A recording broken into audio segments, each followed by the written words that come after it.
Alright, hello and welcome to a new cast for StarCastTV. I'm iRk-RoyalBlue and joining me is Shroom of Doom. And we're going to be casting Game 3 in this Best of 5 series, and it's between Snow and Sari. And so we have Snow spawning as the pink Protoss in the bottom left, and we have Sari spawning as the blue Terran in the top left. And this map is going to be Circuit Breakers. Yeah. Great players, great matchup, great map. Yeah, this is... Yep. Go ahead, man. Go ahead. I was going to say, this is like an iconic StarCraft map. The last couple games we saw, not quite as common maps, but this game, Circuit Breakers and a TVP, you see this all the time. This may be a macro game, but we can also see some early cheeses that may come into play here. Yeah. Well, I mean, last time they did play on Sylphid, and Sylphid is kind of, kind of standard. So. No, you're right about that, but maybe not as old is what I was trying to say. Oh yeah, for sure, man. Like this map's like older than me. No, just joking, man. Yeah, you're not quite that young anymore, man. But yeah, this Feels is bad. it feels bad. We're boomers. That's Yeah. what it is. We're the new boomers. Sorry. Yeah. Like going off what you were saying earlier, though. Yeah, definitely a macro map, right? Right? Because you can take 4 bases pretty easily for both these races, Terran and Protoss. So, definitely can see macro game coming out. But just because a map favors macro doesn't mean that we will always see a macro game, right? Yeah. Now, definitely because if they were cross positions, they could just take those 4 bases so easily. Oh yeah, for sure, man. Cross position, 14 CC for Terran or 12 next for Protoss, the best. Absolutely the best. And yeah, but so far we see pretty standard builds coming out from both players, right? We see the Yeah. going down, 12 gas for both players, right? So no one's going. Yeah. Both can get first scout as well, so I mean, this is as common as it gets. Textbook TVP. Yeah. So we're gonna see Sari here. Most likely try to complete his wall here. Is that what this barracks is for? Let's see. He builds a supply depot, so he may even try to complete this wall. I think maybe he would have put his 3rd depot up here if he wanted a complete wall, actually. But he is building a SimCity at the Nat, which might protect him against the early Zealot, but we don't see any coming yet. We see a Cybernetics core, so we're going to see a Dragoon first opening here from Snow, it looks like. And he has backed off with that first probe, as he was chased away by this first Marine. So not quite as much harass going down this game. Yeah, I don't think Story's actually gonna finish the wall. He knows there's no Zella coming, right? His SCV has been in the base forever, and I don't really favor walling at all, like how Story has potentially set it up, because it really screws with your unit flow. You know what I'm saying? Yeah. Come around the depots. If there's a recall later on in the game, it's gonna be a nightmare to get up into your own base, but. He didn't finish the wall, so I'm guessing it's okay, right? Yeah, he may not have to kill this depot now because there's only 1 depot, and he has lifted off his rack, so he must be, like you said, very confident there is no Zealot coming. Here's the first Dragoon that's coming across the map, and it is going to reach these 3 Marines, but 3 Marines can actually fight off a Dragoon, so they're going to force the Dragoon back for the time being. But the Dragoon picking off 1 Marine now, only losing its shield, so this is a good trade for Snow. And it takes, 3 shots to kill a Marine with the Dragoon? So he can kill it pretty quickly there. No, doesn't it take like... No, it takes more, man. Doesn't it take like 4 or 5 shots? Okay, we're going to see here. You're right, it might take 4 or 5. 3 seems a little too quick. Actually, I think it might take 5, actually, to be honest, because I know it takes like... Wait, actually... No, it takes... Actually, does it take 3 shots, man? Because it's like... No, I think it's probably 4. Let's go in between. Yeah. Okay. Well, looks like I never learned how to count, so my elementary level math. Yeah. So we do see Vulture first coming out from Snow. He gets that scouting probe. Meanwhile, Dragoon's hitting the bunker with a ranged on. Classic, very classic. Snow's got to be careful though. He has to keep 1 Dragoon back at his base to seal the wrap, because if he doesn't and his Vulture gets in, it can rack up a lot of pro kills really fast.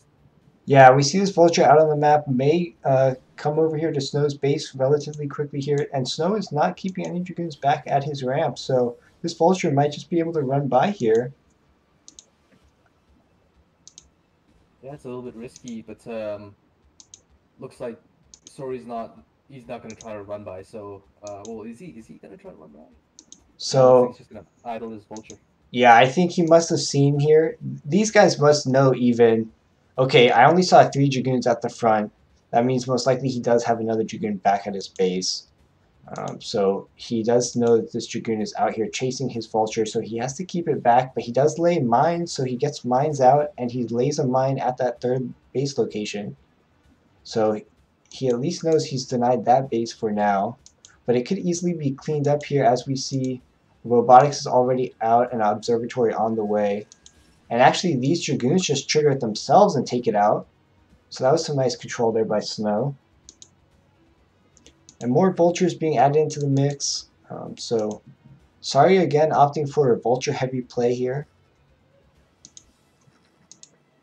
Yeah. You know, Sorry really does love his vultures, I guess. You know, but the thing is, Snow is playing super standard again. You know, 3-gate Robo, and now he's gonna take his 3rd when minerals allow. I mean, you can see Sorry is worried because he didn't get a chance to rescout Snow's base with that vulture. He's laying mines behind his minerals at his natural because he thinks it's some kind of like a Reaver play or something, right? Mm-hmm. Yeah, but nothing's coming, man. Snow's just playing a normal macro standard game, right? Yeah, so far no big deviations from either of these players. We see a second factory coming up for Sorry. He's already completed his armory and academy, so just getting his tech. He didn't go for an engineering bay quite yet, so he must kind of be a little bit more confident too that a Reaver is not coming, and that if it is, he'll deal with it with his mines and maybe his siege tank positioning. But here we have Snow kind of massing up and bringing his Dragoons over to Sorry's side of the map here, and this is a lot of Dragoons, and I don't think siege mode. Oh, there's siege mode, and the Dragoons are just going to try to dive on these tanks. But this is how you lose all your Dragoons. Let's see. Yeah, he loses quite a few Dragoons there. Wow, so many like Dragoon like corpses, man. Yeah, that definitely did not like, bode well for Snow. And he gets that observer as well. A little bit of miscontrol actually by Snow. I think he saw the scan, but he still flew his observer in. I mean, you know, I can't blame these guys. It's a lot of things going on, right, in the game. So.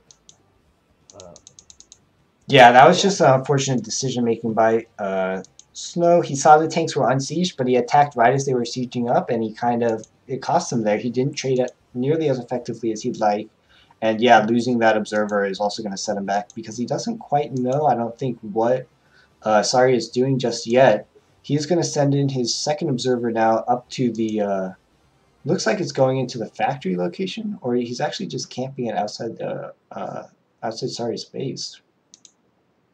But he is setting up his own 3rd base. He's adding on some more gateways. He's getting a robotics support bay as well as a Reaver now, which is just finishing up. Snow getting a complete scout off now on Sorry's base, so he knows that Sorry is getting his 3rd. He knows, ooh, good observer pick off by Sorry.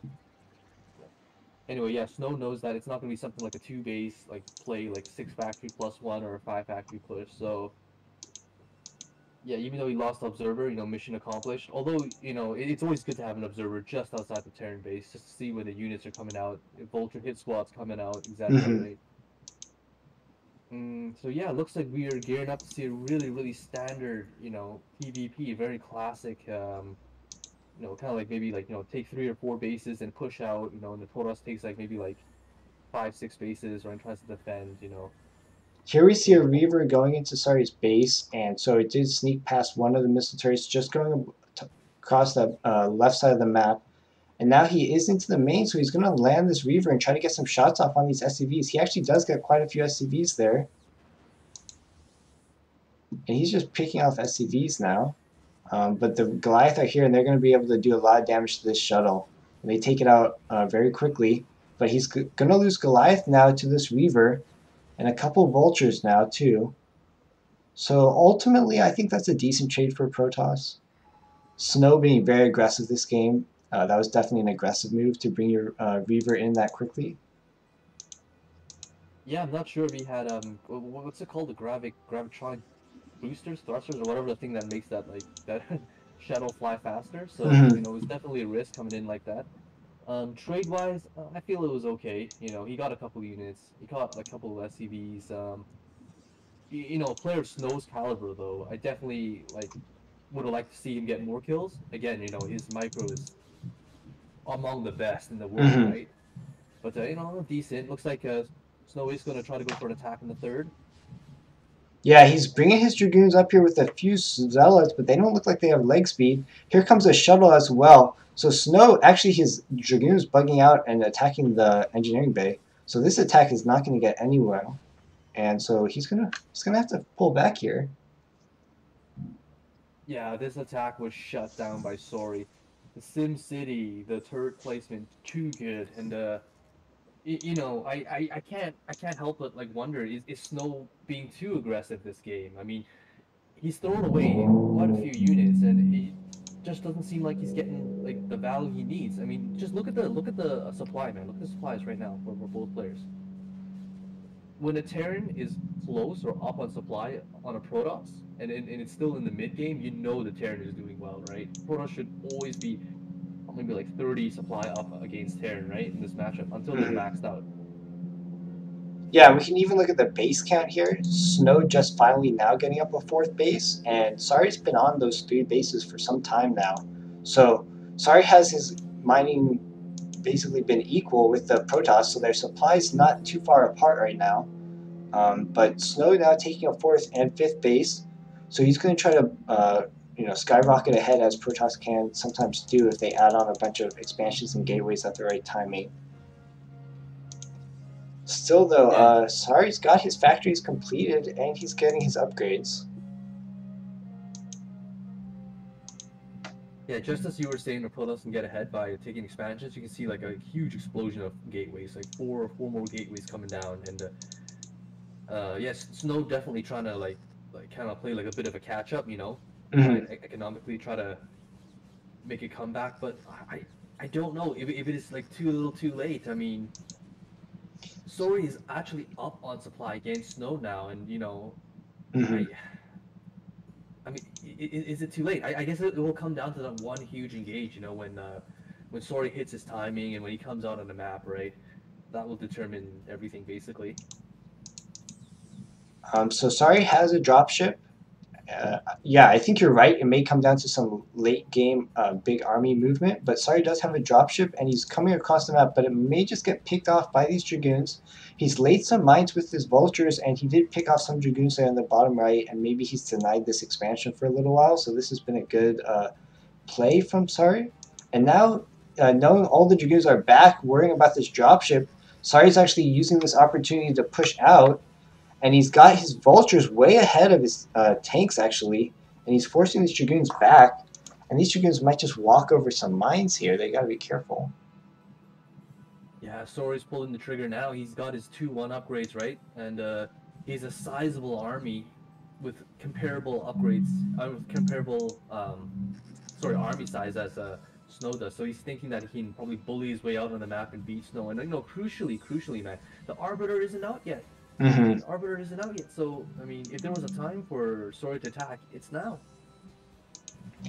Yeah, he's got his drop now finally unloaded over at this mineral-only expansion in the bottom right. Not really getting too much done, but it's done its job. It denied, it gave him a timing to push out onto the map, and as we see, Sari is laying mines everywhere. He's not really too worried about pushing it, although he is bringing his tanks now to the bottom left. He's just mining up the whole map. And now he is trying to siege up actually in the bottom left, but these vultures forcing the Zealots back, and they don't even look like they have speed right now. They're just moving very slowly. And Sari is getting right on top of this natural expansion as well. Here comes Snow. He's just going to go for it. There come 2 Reavers and the Arbiter. Oh, it's so horrible to see, like, the slow lots, man. Like, this is when you miss Link Day, man, with this Protoss. Like, your Zealots all just get cleaned up. I mean, the difference between, like leg speed zealots and non-leg speed zealots as day and night. But you know, no, having said that, it does look like Snow has potentially done enough damage to the Terran army where Sori is like backing off a bit, right? So kudos for Snow for holding that off. You know, it Yes. seemed like he was in trouble for a moment there. Yeah, Snow did a nice hold there, and he pushed Sari back past the narrow bridges now. And so Sari has actually moved his army around and is attacking to the bottom right mineral only. But he might be outnumbered here. It looks like Snow's going to be able to get right on top of these tanks with his Dragoons and Zealots. That Arbiter doing its job as soon as it's come out, it really turned the tide here. Oh man, and Sari able to reinforce a nice stasis there on the remaining tanks. So Sari has pushed Snow all the way back onto Snow's side of the map, and Sari is now starting to take expansions on his map, on his side.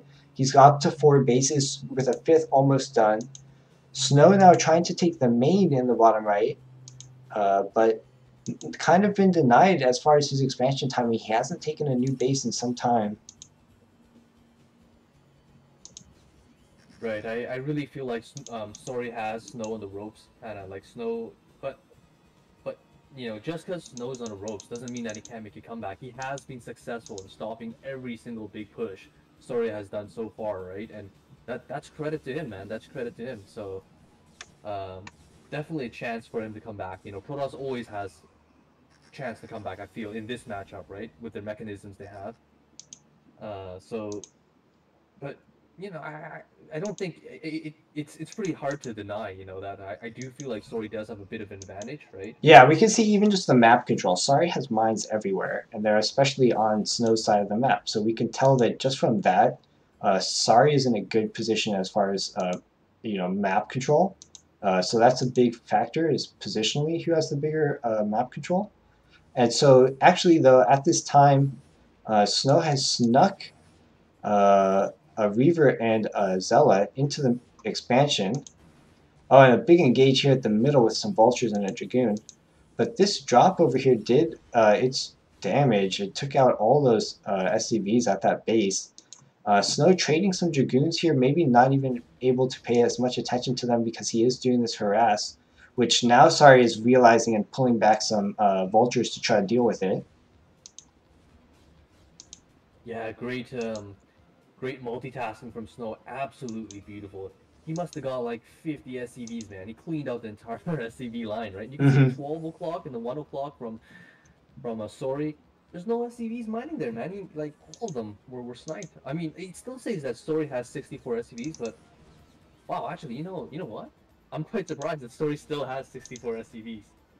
Like, yeah, that just shows that he has 1, 2, 3, 4, 5 command centers, and they're all pumping SCVs. So even as he's losing some, he's able to replenish. That being said, you never want to be really building SCVs at this time in the game. You want to be building army if you can. So doing that harass damage did slow down Sari for a moment. And now we see Snow trying to make his push, but he's actually realizing Sari has a considerable army over here defending this mineral only, so he's going to have to pull back. Yeah. You know what? I think Snow's done it. I think Snow has he's stabilized the game. Yeah, he's definitely retaken that map control. As we can see, there's no mines now here on the minimap, in the middle of the map at least. But Snow trying to force Sari back, but Sari's actually pushing out with his whole army now, trying to link up in the middle, which Snow maybe could have taken that time to fight when they were separated. But here we go, a big engage in the center of the map, some D-Matrix going down, some nice Zealots getting on top of those tanks, but it looks like Sari has enough to clean this up. Yeah, without any Arbiter or without Templar tech, it was always a hard sell, you know, for Snow to be able to break that Terran army. Now an Arbiter comes out and a Templar also is out, but Snow's already lost his army, right? Yeah, and Snow doesn't have any gates at his other main, so it's going to be hard for him to kind of reproduce at the speed he needs to. And right. Sari can just start taking expansions. Yeah, Sari can just take expansions here on the top right. Yeah, I just wanted to point out that Terran does have a 3-1 for his upgrades, and Protoss has +1. So this Protoss army is gonna melt to the firepower of the Terran mech. Yeah, these tanks have traded very well, especially in that last engagement. But Snow does have the big bank. He's adding gates in the bottom right. He is getting attacked here by these vultures here at the middle only, and actually some tanks coming in here as well. So this is going to be a big engage, but it looks like Snow has enough to clean this up. Actually, he's coming in at a horrible angle right here, trying to surround these units, but he's going up a ramp. Now the Zealots with that Arbiter get right on top of the tanks. But these upgrades, as you were mentioning, for Terran are doing work. This is a great trade for Terran, ultimately, as he only lost kind of a few units or a fraction of his army, while he killed pretty much the entire Protoss army. Yeah, these upgrades, man, they're tearing Snow apart, you know. Snow, like, he lost like 40 supply, and he couldn't even actually clear that army up, you know. There's still a original tank alive from that army. I mean,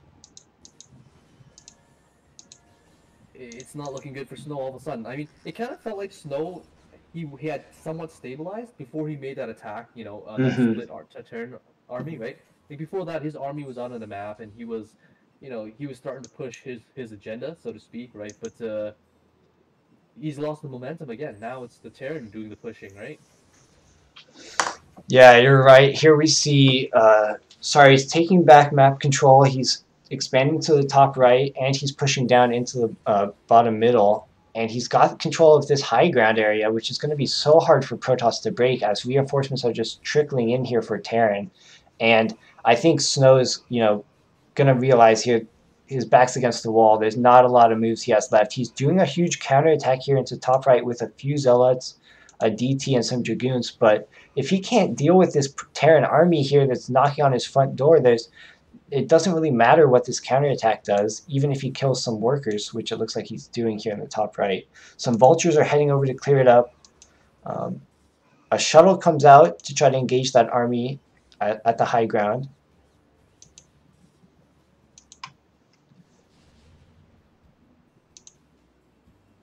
So little battles going on all over the map here. We see Snow trying to move out, get back into the middle of the map with some Dragoons and an Arbiter. But he did lose his mineral-only base, and this bottom middle is getting sieged down. It's about to die as well. And here's an engagement going down in the middle. This Arbiter and some Dragoons fighting. They take out a vessel, but they're just getting surrounded and destroyed now, and it's like a matter of time here, I think, for Snow. Yeah, I totally agree, Royal. I mean, Snow, he's gonna run on of money, so to speak, in the sense that like the Terran is mining heavily, right? And while the Protoss is basically contained on 3 bases. And in the late game, that's not what you want to see. I mean, the Protoss should always be up on bases against Terran, right? Never even or lesser, right? And the supplies tell the story, man. Story is maxed out. Snow is only about 150, right? And only with about 1,000 minerals. I don't even know if he can remax if he loses this army. And he's going up a hill against siege Terran units. I mean, yeah, there's GG. Few games.